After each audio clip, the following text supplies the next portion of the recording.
Hello friends, today we are going to discuss about the code of ethics or the code of professional conduct of the physical therapist.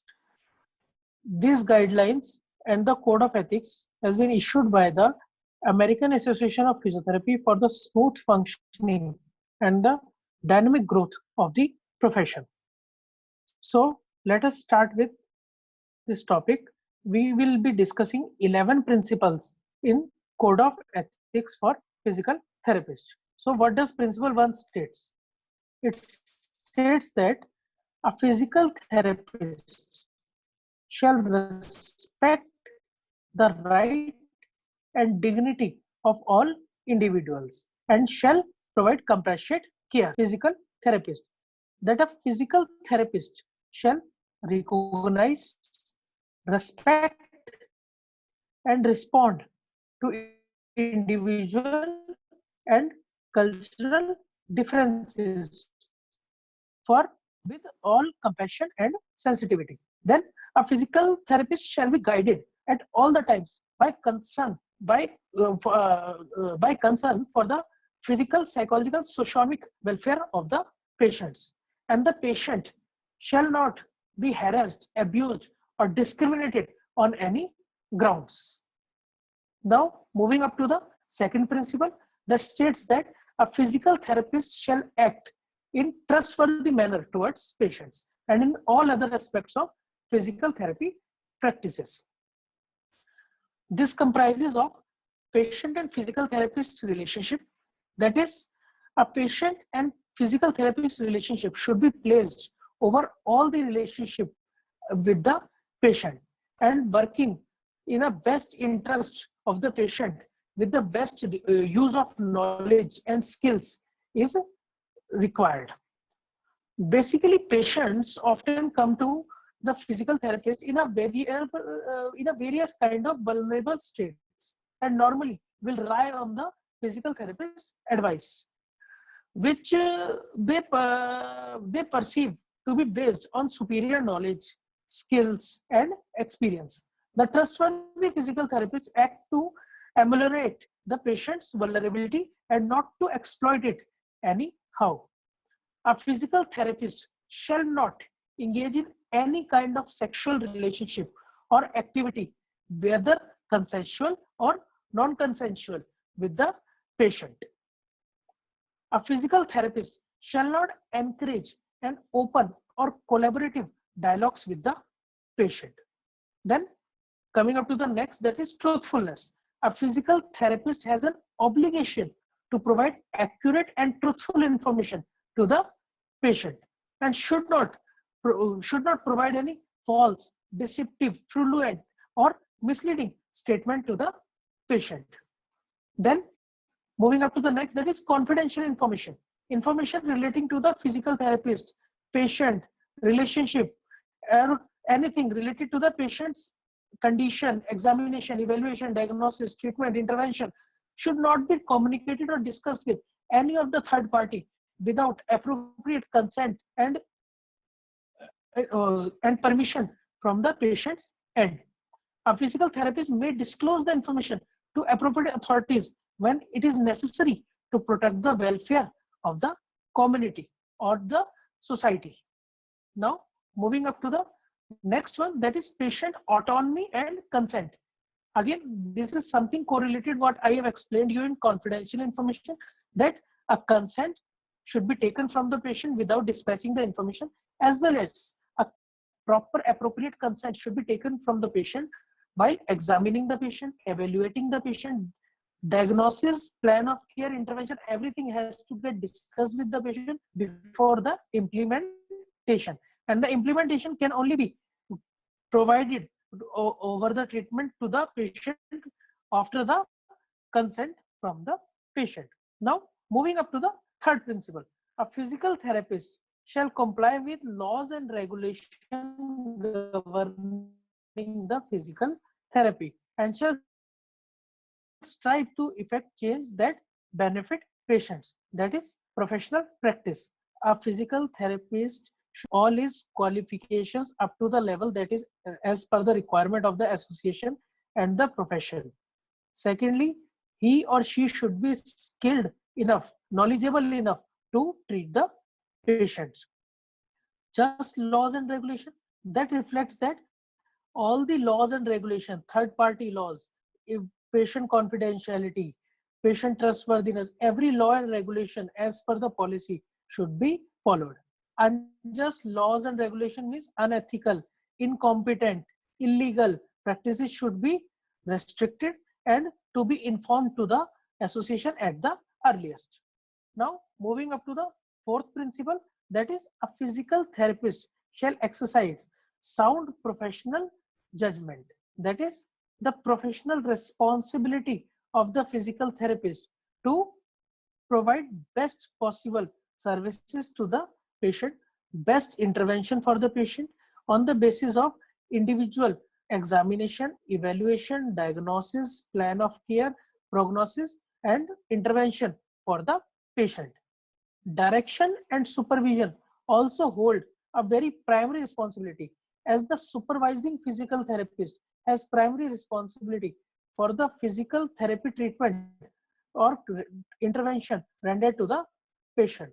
A physical therapist shall not delegate the patient to a less qualified professional just to just for any reason.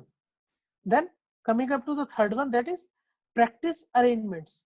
The practice arrangements, whether they are belonging to the business, partnership, corporation, employee-employer relationship, company, hospital, clinic, any of the scenario the physical therapist is working, it should be working under the law guidelines.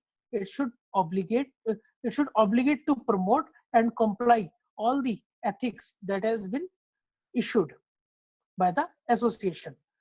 Now, last one is gifts and other consideration.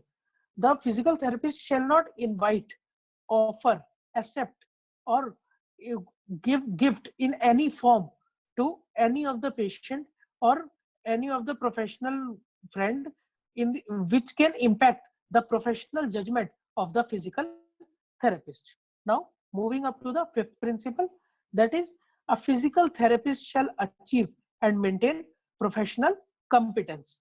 That means the scope of competence, the self-assessment, and the professional development to be performed in a well explained manner. That is the scope of competence. That means a physical therapist shall practice within the scope of his or her competence and compensate with his or her level of education, training, and experience. Moving up to the self-assessment, that is a physical therapist has a lifelong professional responsibility for maintaining competence through ongoing self-assessment, education, enhancement of knowledge and skills, whether it is through education or research. Then moving up to the third one, that is professional development. Professional development is very necessary for the physical therapist to enhance their education, knowledge, and skills time to time. Then moving up to the next principle, that is principle 6. A physical therapist shall maintain and promote high standards for physical therapy practice, education, and research. That is, professional standards to be maintained. A consistent acceptance of physical standards are required. Practice shall be the physical therapist shall maintain the good professional competence, and a physical therapist shall demonstrate his or her commitment to the quality improvement of the skills, knowledge, as well as every possible improvement for the betterment of the patient. Now, moving up to the professional education. Professional education, a physical therapist shall support the high quality education in academics as well as in clinical settings. Now, moving up to the next, that is continuing education. Continuing education is also very necessary for the betterment of the patient and the knowledge and skills of the physical therapist. Moving up to the last point of this principle, that is research. Research is also very necessary for every of the physical therapists to do over time to time, or to study other people's research to upgrade the skills and knowledge. Now, moving up to the seventh principle that states that a physical therapist shall seek only such remuneration as is deserved and reasonable for physical therapy services. That means business and employment practices should be fair enough and should be reasonable as per the services you are providing to the patient. It should not feel like you are exploiting the patient by taking excessive of remuneration you are providing to the patient. Now, the physical therapist should not force the patient to use the endorsed product or services on which he or she is getting some financial or any kind of other benefit from the company or the product manager. Disclosure of appropriate information about the use of product and the services and the remuneration equivalent to the services provided is necessary to the patient. Now, moving up to the eighth principle, a physical therapist shall provide and make available accurate and relevant information to the patient about their care and to the public about the physical therapy services. Now, moving up to the first point, that accurate and relevant information to the patient. That means you should provide the accurate information coming out of the examination, evaluation, diagnosis, and what plan of care and intervention you are thinking in your mind after assessing the patient to the patient. And without patient's consent, it should not get discussed with any of the third party. Second point, what it states that accurate and relevant information to the public. Absolute information about the physical therapy practices, what things or disease or illnesses or pathologies are under the scope of physiotherapy, what are out of the scope of the physiotherapy, that should be relevantly informed to the public.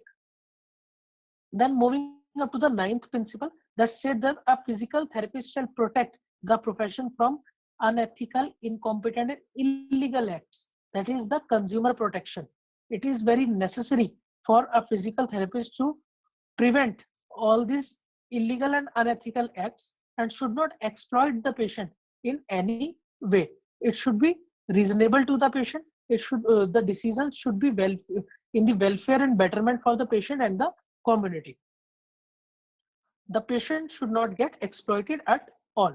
Now moving up to the 10th principle, that is a physical therapist shall endeavor or to address the health needs of the society. This principle mainly states about the society, the community that we live in. That is the pro bono services. That means reduced or no fees for the services you are providing to the community or the patients. This is basically for if a person is socio-economically weak or cannot afford your services, we can even make the services on discount rates or free for the patient. That is pro bono services, reduced or no fees. Then second, this is individual community health. There is a very big difference between the conditions and the patients. For a specific condition, different patient can respond to different treatments. That's why individual assessment, that means individual examination, evaluation, diagnosis of care, expected prognosis, everything is totally different. And in community health, we are we are definitely guiding the population for a general terms of interventions or treatment that need to be incorporated for the benefit of the whole community, but it is not individualized as per the requirement. Now moving up to the 11th and the last principle of our code of ethics, that is a physical therapist shall respect the rights, knowledge, and skill of colleagues and other healthcare professionals. That is consultation. That means if you are unable to give good results to your patient, or if he or she needs more skillful, more knowledgeable advice, then there is no harm to consult with other physical therapists, whether senior or junior. The case should get consulted with someone else as well. Second, patient provider relationship. The patient coming to you should not interrupt. You should not interrupt the relationship between the patient and the provider. If the patient is taking treatment from some other provider, healthcare provider, it's then disparagement. You should not disparage the patient for any other healthcare professional or the physical therapist. And if the patient is out of your scope of treatment, then you should refer the patient to the concerned department or to some more skilled or knowledgeable physical therapist. Thank you. That's all for the discussion for today about code of ethics or code of professional conduct. These were the guidelines given by American Association of Physiotherapy for the better conduct. Hope you all will like the video and comply with all the ethics provided by the association. If you have any issue, suggestion, or anything related to the video, you can write us on our email, that is healthcaremakino@gmail.com. Thank you.